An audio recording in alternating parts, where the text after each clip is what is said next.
Welcome to this DelfStack tutorial video. In today's tutorial, we will learn how to trim a video using VLC Media Player. First, open VLC Media Player on your computer and load the video that you want to trim. Let's say I want to trim this video. Just go to View and make sure Advanced Control is turned on. And you will see new option visible like Record, take a snap and frame by frame.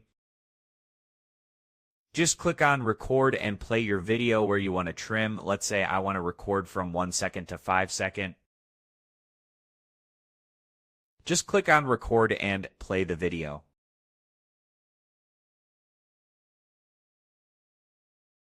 Pause the video where you want to trim and just click on Record again. The video will now be saved directly in your computer. Just go to File Explorer and go to the videos. And you will see VLC will automatically save the trimmed video segment to your default video folder.